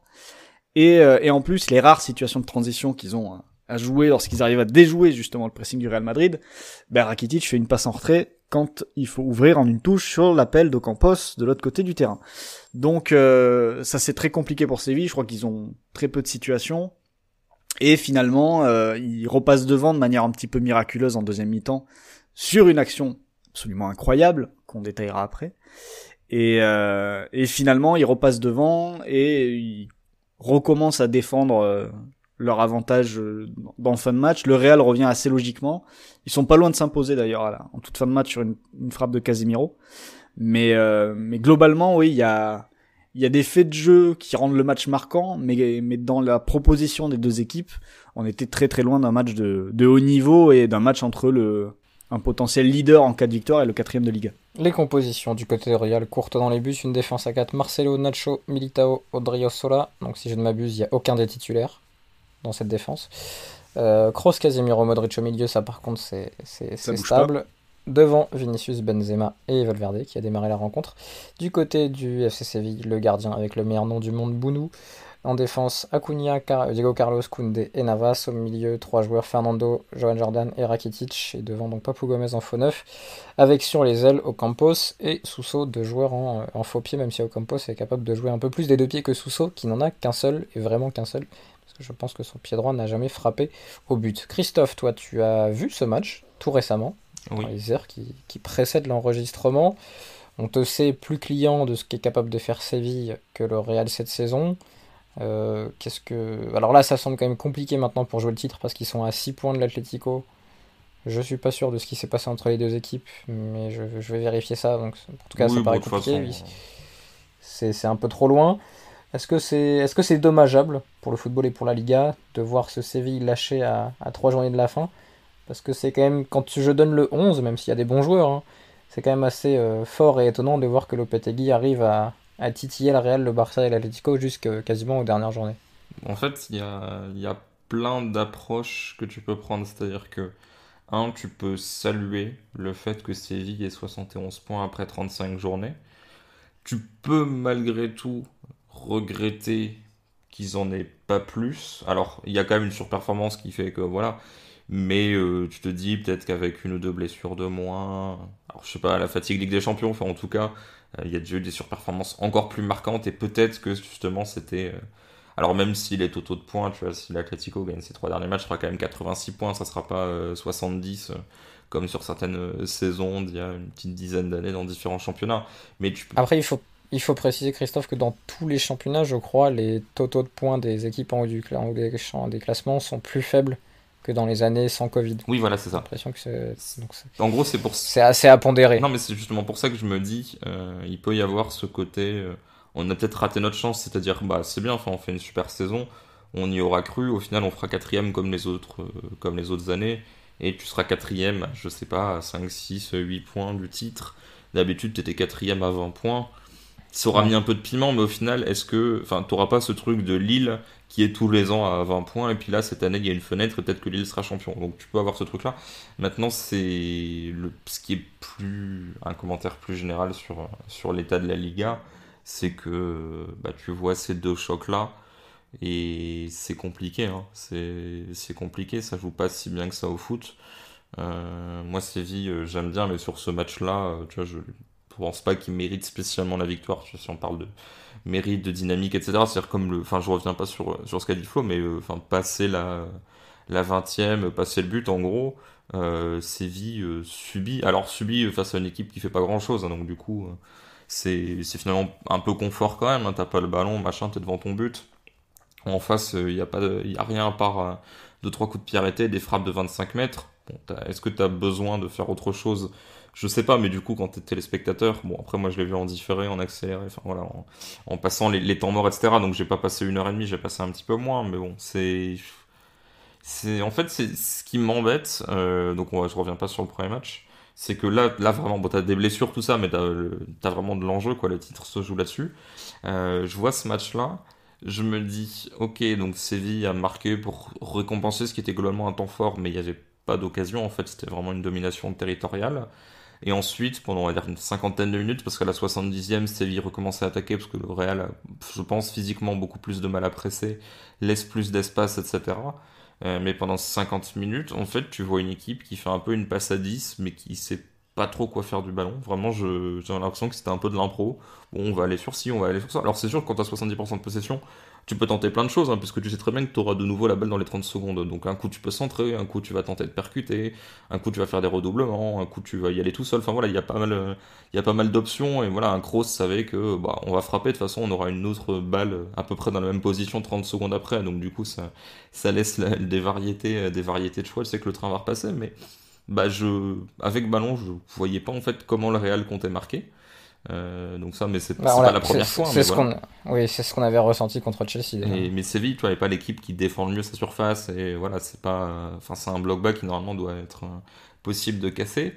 Mais de l'autre côté, j'ai pas vu. Alors le pressing était quand même. Enfin, il mettait du monde. Il fallait quand même réussir à en sortir. Bon, on va pas en parler, mais en présent de ce podcast, j'avais quand même vu le Juve Milan, la Juve pressée, mais la Juve pressée toujours à contre-temps. Milan s'en sortait facilement. Là, clairement, il y avait quand même. Voilà, fallait prendre des risques si tu voulais le casser. Mais je veux dire, Séville n'arrivait pas à le casser, on n'avait pas envie de le casser. Donc en fait, t'as vraiment un truc où ah, bon, on n'arrive pas à sortir le pressing, on rend la balle à l'adversaire. Et l'adversaire sait pas quoi en faire. Et au final, tu m'aurais dit que c'était. En fait, j'ai pas envie de prendre des cibles un peu faciles, mais tu m'aurais dit que c'est un match, je sais pas, entre le mauvais Lyon, on va dire le Lyon des mauvaises périodes, et Angers, par exemple. Bah, sur pas mal de séquences, finalement, tu te dis oui, en fait. C'est le côté transcendant, soit du plan collectif, soit de certaines individualités, se voit pas tellement, parce que le beau pressing du Real, j'ai envie de te dire qu'il faut enfin, il faut surtout des coureurs, en fait, surtout de la discipline tactique, hein. Salzbourg fait les mêmes, hein, de pressing, donc ça m'embête, en fait. J'ai même pas vu, Mais ah tiens, Séville sort bien, ou il y a bien ci, il y a ça, il y a une très bonne sortie de balle sur le match, quoi, c'est tout. j'ai l'impression que c'est une année aussi en Liga et même en Europe globalement où les individualités ont du mal à être très fortes et à changer des matchs. Donc, tu vois, c'est bête, mais l'autre fois quand on réfléchissait au Ballon d'Or et qu'on n'avait pas vraiment quelqu'un qui se dégageait ou même deux trois joueurs en dehors de Messi qui refait une grande saison, bah, je sais pas, même dans ces matchs-là qui sont un peu fermés, il y a personne qui est dans une forme tellement impressionnante qu'il va grâce à son talent individuel, faire des diffs, tu vois. C'était Après, un des trucs. après là, t'as quand même sur ce match, Benzema peut ouvrir le score à la 12e minute. Oui, Ça se j'allais dire joue Benzema à... c'est un des rares cette saison qui maintient un niveau vraiment exceptionnel, je Ça trouve. se joue à un demi-pied, je crois, d'Odrio Sola, qui a pas été mal d'ailleurs, Odrio Sola côté droit, Mm. Pour un de ses- motivé, on va dire, pour prendre son couloir et proposer offensivement. C'était un des rares à tenter de faire des choses sur son aile. Mais non, à part Benzema qui doit mettre une tête sur une défense assez ridicule de Séville, dont malheureusement Jules Koundé qui a pas fait non plus un très très grand match face au Real, je dis pas trop fort.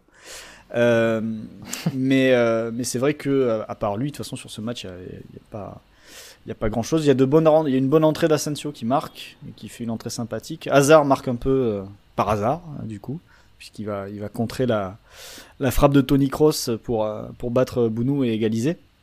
Mais c'est vrai que globalement, comme tu le dis, à part Benzema, il n'y a pas, dans cette équipe, dans les 30 derniers mètres, il n'y avait pas de source de danger. Mais bon, si tu n'as qu'une seule source de danger, forcément l'adversaire, déjà qu'il est à 11 derrière pendant la majeure partie de tes offensives, bah, cette individualité-là, il peut la cibler un petit peu et réduire son influence, quoi. Pour avoir vu quelques images pas mal d'images d'ailleurs du Chelsea-Manchester City, c'est vrai que la comparaison entre les deux grosses équipes de Première Ligue et ce qui est fait en Espagne cette saison, bah, en vrai correspond à ce qui s'est passé entre Chelsea et le Real. Pas de rien d'étonnant, mais Je sens que c'était les équipes B en plus, hein. Moi aussi, j'ai aperçu ce match-là.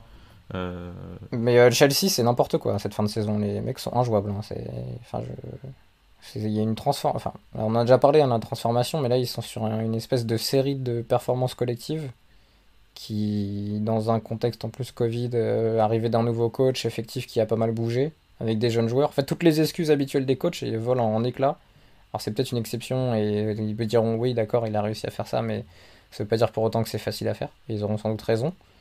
Mais tous les codes classiques de l'analyse foot sont cassés par ce que fait Chelsea en cette deuxième partie de saison. Et heureusement qu'ils existent, hein, parce que des matchs comme ça, tu vois, autant Lille, c'est pas spectaculaire, c'est pas flamboyant, mais honnêtement, tu vois tous les mécanismes avec sans ballon, etc.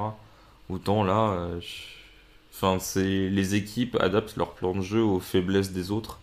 et ça donne des spectacles qui se tirent un peu vers le bas en fait. Tu t'exploites pas, ah tiens, pour ça, du coup, je vais contre-attaquer, je vais faire ci, je vais faire ça. Il y a un côté assez négatif qui est un peu gênant quand tu regardes ces matchs-là. Après, Covid, je sais pas, fin de saison, enfin voilà, il y a pas mal de choses et peut-être que ça reviendra. Mais il y a pas mal, enfin le Real c'est une tendance assez lourde et l'Atlético aussi. Et enfin tu vois, l'Atlético on s'est un peu emballé parce que, enfin moi y compris, hein, mais parce que ça mettait des milieux offensifs de mi-espace et que ça passait de 3 à 4 en phase def, phase off derrière.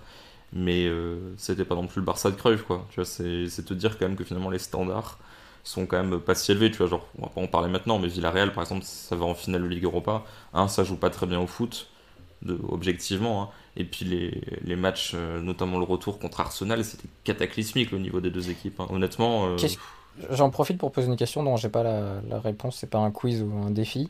Si Manchester United remporte la finale de la Ligue Europa, est-ce que c'est Villarreal qui est qualifié en Ligue des Champions ou est-ce que c'est une place qui est récupérée par un championnat?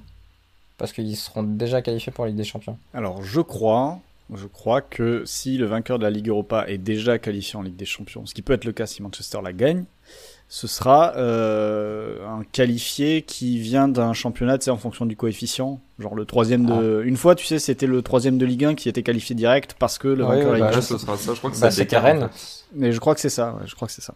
C'était Rennes qu'on avait profité. Oui, t'as raison, moi, je crois.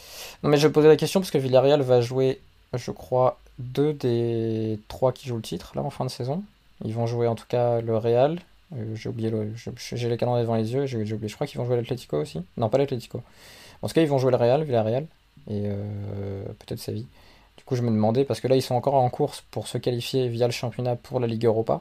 Le Betis c'est juste derrière et je me demandais si s'ils sont sûrs d'être qualifiés pour la Ligue des Champions, ça se trouve ils bazarderont les derniers matchs, ils s'en fichent. Ah oui, non, là ils sont pas sûrs d'être qualifiés. Non, c'est que le vainqueur de la Ligue Europa qui peut aller en Ligue des Champions. Pour le coup, je trouve ça un peu dommage, tu vois. Je préférais que ça revienne à Villarreal. T'arrives en finale, t'y peux rien si l'autre équipe est déjà qualifiée pour la Ligue des Champions. Bon, tant pis.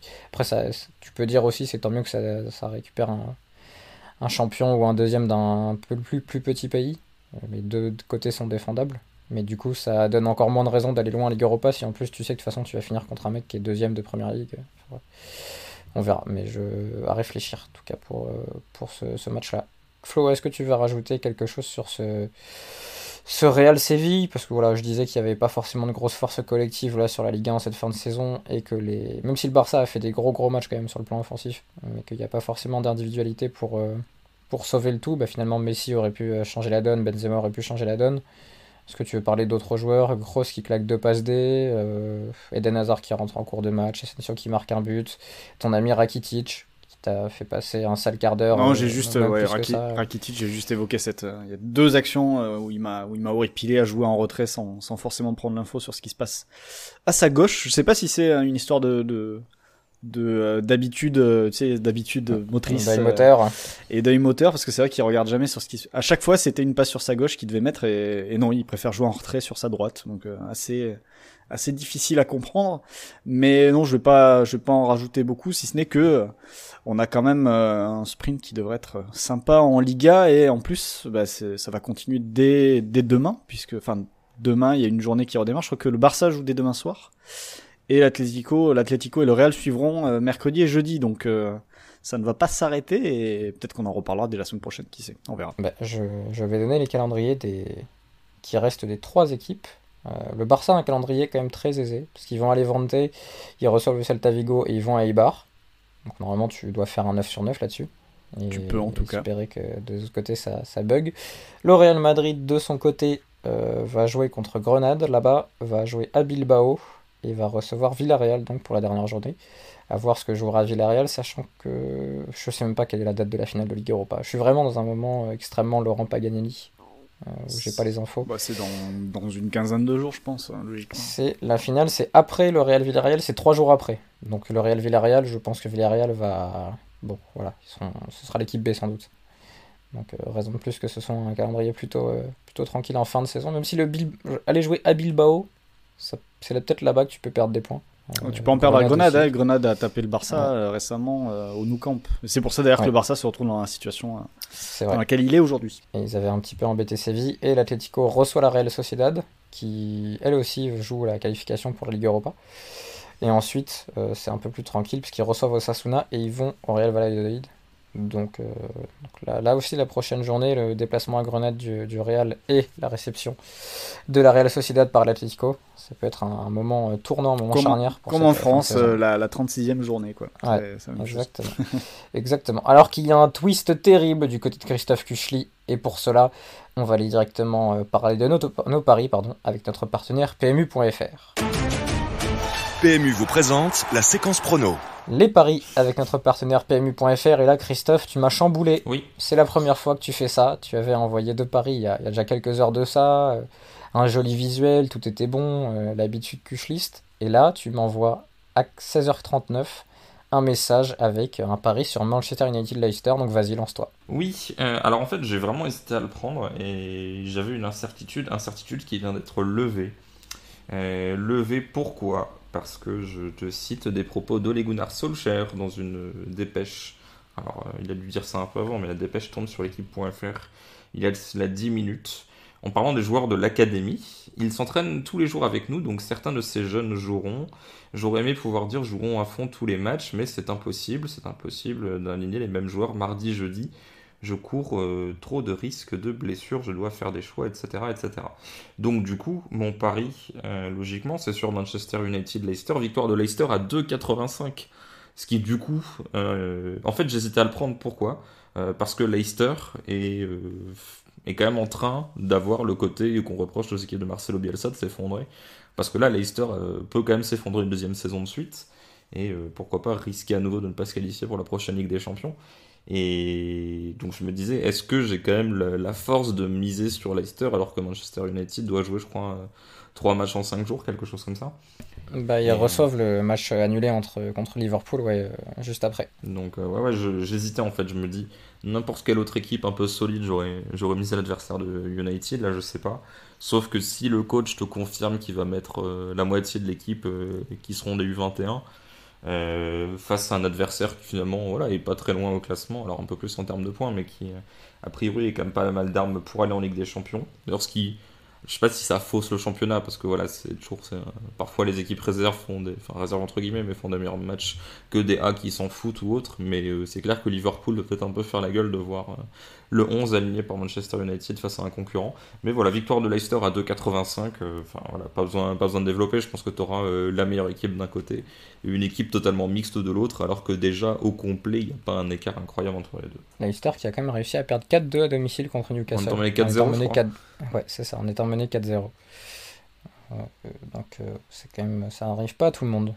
Newcastle qui est maintenu tranquillement en première ligue après un début de saison un peu compliqué. D'ailleurs, ça remplace quel pari, Christophe ? Parce que j'en ai 2 autres, mais je sais pas du coup sur lequel te lancer. T'en avais un allemand, un italien. J'ai tendance à préférer l'allemand qui me fait le plus rire. Oui, je prends l'allemand. Bah vas-y. Justement, c'était le message. En fait, il y a eu 2 messages en 1 heure. Il y a eu le changement de pari et l'autre qui était pour remplacer Sassuolo. Donc du coup, c'est pour remplacer Sassuolo. Qui, je le donne pour la forme, c'était 0 ou 1 but dans le match Sassuolo-Juve, côté à 5,40, puisque j'ai vu les 2 équipes ce week-end. Mais vous n'en saurez pas plus. Mon pari, c'est Schalke Hertha Berlin, Schalke 0,4. Et le Hertha marque. Bon, en fait, j'ai voulu faire une vanne, je vais me rater. Le Hertha marque 4 buts ou plus, parce que j'imagine un Schalke prenant 0,4 à domicile. On rigole, Gaudriol. La cote est à 5,60. Pourquoi ? Très simplement parce que Schalke et sur une lancée exceptionnelle. Je crois que là, le record absolu de buts encaissés va pas être loin. En tout cas, ratio but encaissé par match, la différence de but déjà de moins 60 est assez solide. Est-ce que ah merde, t'as les yeux devant le classement là ? Oui, pour faire mon argumentaire. Non, mais je voulais te quizer sur le nombre de buts encaissés par Schalke et la différence par rapport à la deuxième plus mauvaise défense. Et tu as vu du coup. Oui, c'est moins 20. Ce qui est quand même beaucoup, parce que c'est énorme. 80 buts encaissés en 31 matchs, c'est pas mal. Oui, c'est ça. Mais donc 80 buts encaissés en 31 matchs, on doit être quoi ? Allez, 82, 2,8 par match. Donc du coup, le pari, prendre 4 buts ou plus. 2,6, Christophe. 2,6, je me suis un peu enflammé.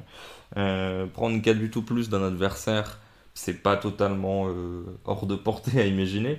Et ils en ont pris 4 ce week-end à Offenheim. Bon, la semaine avant, c'était Bielefeld, qui est l'une des plus mauvaises équipes de Bundesliga.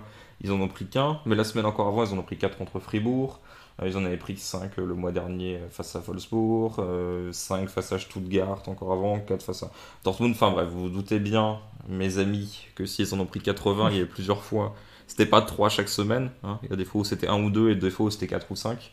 Et donc le fait que ça puisse être le cas face au Hertha, qui va peut-être réussir à se sauver, c'est un peu tangent pour une équipe qui est l'une de celles qui a le plus investi cet été, avec Everton qui fait aussi partie des déceptions. Alors Everton un peu plus haut, mais voilà, c'est parmi les gros des acheteurs, il n'y a pas que des réussites.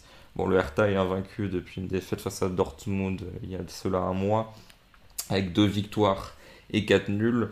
Il y a eu notamment une victoire 3-0 face à Fribourg et 3-0 face au Bayern. Donc le fait de pouvoir un peu encore augmenter les standards, avec quand même, voilà, il y a les Piontek, etc. Il y a quand même un bel effectif du côté du Hertha. Donc voilà, une équipe qui joue sa vie, sa survie face à une autre qui a démissionné et qui ne sait pas défendre. Là aussi, une cote au-dessus des 5, ça me paraît assez intéressant à jouer. Faut y aller 5,60 tant qu'à faire. Le pari contre Schalke est une valeur sûre. Schalke qui a largement gagné le duel à distance contre Sheffield, hein, dans le duel de la saison la plus ridicule. Sheffield n'a pas beaucoup de points non plus, 17 en 35 matchs, mais ils sont pas aussi ridicules, pas du tout d'ailleurs. Là Schalke, il y a vraiment le défi, là il est plutôt avec Karl Avignon, avec Derby County. Je sais pas si vous vous rappelez de la saison de Derby County où ils finissent à 10 ou 11 points en première ligue. Ça doit avoir 15 ans comme saison peut-être, 10-12 ans. C'était assez fort.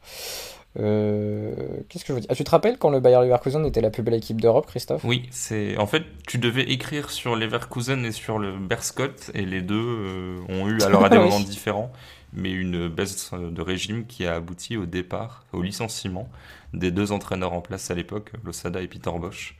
Donc voilà, que tu n'as pas saisi ta chance, mais quelque part, soit en gros, tu as des regrets parce que maintenant c'est trop tard, soit tu peux te dire, j'ai bien fait de pas écrire parce que sinon les gens auraient lu l'éloge d'un style qui s'est cassé la gueule juste derrière. Mais Leverkusen, ça allait très très vite en plus. Hein. Franchement, en un mois, c'est passé d'un truc génial à un truc qui marchait plus du tout. Toujours très curieux ces moments-là. On part en Ligue 1, on revient en Ligue 1 avec Florent. On a commencé par la France, on va finir par la France. Et là, ce qui t'intéresse, c'est surtout le... Alors, il y a Montpellier dans l'histoire, Flo, mais c'est surtout le bas du classement qui va être dans tes deux paris, pardon. Premier pari, bon, on en a parlé un peu tout à l'heure, donc je vais faire assez court parce que c'est, enfin, normalement c'est donné quoi, vu la situation actuelle. Je te rappelle de nos paris ou pas? Oui, non, c'est pas la peine. Donc Dijon-Nantes, Nantes qui a fait l'essentiel, enfin en tout cas qui a rempli une partie de son contrat en battant Bordeaux samedi après-midi, oui c'est ça, c'était en tout début d'après-midi, et qui se déplace à Dijon justement pour profiter de cette victoire face à Bordeaux et vraiment fructifier ses points pris parce que sinon ils auront forcément beaucoup de regrets d'avoir battu Bordeaux et de pas avoir réussi à prendre des points contre Dijon. Donc voilà, Dijon-Nantes, je joue la victoire de Nantes avec un handicap de -1. Puisque c'est vrai que les dernières sorties dijonnaises sont plutôt, disons, assez claires en termes de buts encaissés et d'écart, puisque Dijon reste sur une défaite 3-0 face à Angers, 5-1 contre Metz, 5-1 contre Rennes. Alors il y a une victoire contre Nice, 2-0, mais si on remonte à 3-0 contre Monaco et 2-0 contre Marseille, et là donc je suis sur les 2 derniers mois de compétition depuis début avril, en gros. Donc voilà, je pense que vu ce qu'ont montré Metz et Angers qui ont plus forcément grand chose à jouer cette saison, je me dis que Nantes qui a des choses à jouer peut au moins s'imposer par 2 buts d'écart, sachant que le Nantes -1 est à 2,05 en termes de cote, et si vous êtes un peu plus joueur, je crois que le Nantes -2 est à 4, donc je pense plus intéressant, il se tenterait presque, mais j'ai décidé de pas jouer le diable là-dessus. Mais tu as quand même suggéré d'autres paris, et c'est pour ça qu'on t'aime, Florent. Toujours. L'autre Paris nous emmène du côté de la Mosson. Ouais, Montpellier-Brest. Montpellier qui, sur cette fin de saison, n'a pas grand chose à jouer côté championnat, parce qu'ils sont un petit peu loin. Ils ont eu une mauvaise série qui a fait qu'ils ont laissé un petit peu partir leurs adversaires directs dans la course à l'Europe, puisqu'il reste quand même sur 5 matchs. Il restait, avant ce week-end, sur 5 matchs sans victoire, avec 3 nuls et 2 défaites. J'ai l'impression juste que Delors et Laborde se font un concours push-casse tous les deux. Ouais, c'est ça, ils se font plaisir, t'as l'impression. Et du coup, un petit peu libérés contre Strasbourg, Ils ont déroulé une très belle première mi-temps, enfin une très belle première heure de jeu en gros, parce que c'est vrai que c'est pas passé grand-chose en première mi-temps. Mais bon voilà, ils ont mené assez rapidement en début de deuxième mi-temps 3-0 avec des buts inscrits dans le dernier quart d'heure de la première mi-temps et le début de la deuxième. Donc après Strasbourg est revenu, mais bon l'essentiel était fait pour eux. Et je me dis que Montpellier, dans leur stade, la fin de l'ère d'Erzakarian et des joueurs qui sont plutôt sur une bonne forme, comme tu le dis, avec Laborde et Delors qui marquent assez régulièrement. Je me dis que malheureusement pour Brest, ça va pas être un déplacement facile. C'est-à-dire autant Nantes qui se déplace à Dijon, je me dis ça devrait aller. Autant Brest qui se déplace à Montpellier, c'est comme ou tu vois autant Lorient ou qui se déplace à Metz, je me disais ouais Lorient peut pas Lorient pardon, Nîmes qui se déplace à Metz. Lorient-Metz c'est le week-end prochain. Mais Lorient peut prendre des points contre Metz justement, comme Nîmes pouvait prendre des points contre Metz, je vais y arriver. Mais je me dis que Montpellier avec son attaque peut ennuyer n'importe quelle équipe qui a quelque chose à jouer en fin de saison. Et c'est le cas de Brest comme on le disait tout à l'heure. Et je pense que Montpellier va battre Brest, voilà, tout simplement, parce que son attaque match quand même assez bien la défense de Brest et notamment aussi le gardien Gauthier Larsonneur qui a beaucoup de mal cette saison, beaucoup plus de mal que la saison dernière d'ailleurs où il était un des meilleurs du championnat et cette année il est un des pires malheureusement pour lui. D'Europe même. C'est ça. Si Christophe a les stats, il s'en souvient, je crois. Donc voilà, je me dis que les attaquants en feu de Montpellier peuvent vraiment continuer à faire douter, on va dire, les Brestois qui vont peut-être devoir attendre en effet la dernière journée et surtout les résultats des autres pour se maintenir. Et donc la cote de la victoire de Montpellier contre Brest est à 2,15. Entre Nîmes, Brest, Metz et tout ça, et je me suis perdu, Flo, t'étais entre Raffarin et Michel Sédou là sur ton analyse. J'étais un when the yes needs the no, it needs the yes to win. Et Michel Sédou qui nous expliquait, c'était quoi Michel Sédou déjà qu'il avait raconté dans l'after? Je me rappelle plus. C'était un truc de... Faudrait que je retrouve l'extrait. C'est culte en plus, mais j'étais en train en même temps de regarder les stats d'Andy Delors, qui est, selon WhoScored, le 6e meilleur joueur d'Europe cette saison. Alors c'est la moyenne, l'algorithme de WhoScored, hein, c'est pas la vérité. Non, ça se tient. Mais il est très très bon. Et sur les gardiens, 14... alors déjà c'est un peu bougé par rapport au moment où je vous ai fait le quiz, c'est-à-dire que Ralf Fährmann de Schalke évidemment et Jan Sommer de Gladbach se sont un peu incrustés parmi les gardiens de Ligue 1 qui sont vers le bas de tableau. Donc on l'a développé sur Copa Arena, mais en gros c'est juste l'indice, voilà, la quantification de la dangerosité des frappes, voilà, est-ce qu'un arrêt est facile à faire ou pas, bref. Vraiment c'est un truc très précis sur c'est plus difficile d'arrêter une mine à 5 mètres qui part dans ta lucarne qu'un tir de 20 mètres, etc. Gauthier Larsonneur est le 2e pire de Ligue 1 derrière Paul Nardi et le 5e pire d'Europe, avec Sirigu qui était en tête, qui a été dépassé par le gardien de Crotone, là aussi où la saison est très très compliquée, 90 buts encaissés. Sirigu qui est un peu le Bayern du pire gardien d'Europe. Oui. Ouais, non, il a le titre depuis pas mal d'années. Depuis quelques temps, c'est dur, mais voilà, je vous fais la liste, vous en faites ce que vous voulez sur les 12, alors du plus mauvais au 12e plus mauvais, j'ai pas le meilleur non plus, hein, mais voilà. Cordas de Crotone, ensuite Sirigu, Luigi Sepe, Nardi, Larsonneur, Costil, Lecomte, Zomer, René, Fährmann, si on fait la bonne prononciation, Bernardoni et Saturnin à l'Agbe, où je sais pas comment ils ont quantifié le but qu'il s'est marqué en anticipant un centre, mais visuellement dur. Après, là, tu vois, vu les noms et les clubs les concernant, je sais pas si ce sont les gardiens qui causent les mauvais classements de ces clubs ou si les mauvais classements de ces clubs et l'infériorité de ces clubs font que les gardiens, statistiquement, vivent des trucs plus difficiles mais qui n'arrivent pas à être pris en compte par les mesures. Il y a Benjamin Lecomte. Oui. Enfin, moi en fait, en tout cas, je sais pas après on va pas faire une demi-heure là-dessus, mais en tout cas, quand je vois les noms, ça correspond à ce que je vois sur le terrain, quoi. C'est-à-dire, j'ai pas de grosses surprises à voir un Lecomte à cet endroit-là. Après, c'est sûr que t'es pas toujours aidé, mais en même temps, tu vois, le meilleur, là, si ça n'a pas bougé, c'était le gardien de West Brom. Ah non, ça a bougé. Il est descendu, mais il était dans les meilleurs. Mais bon, genre, Areola est 2e derrière Oblak, par exemple.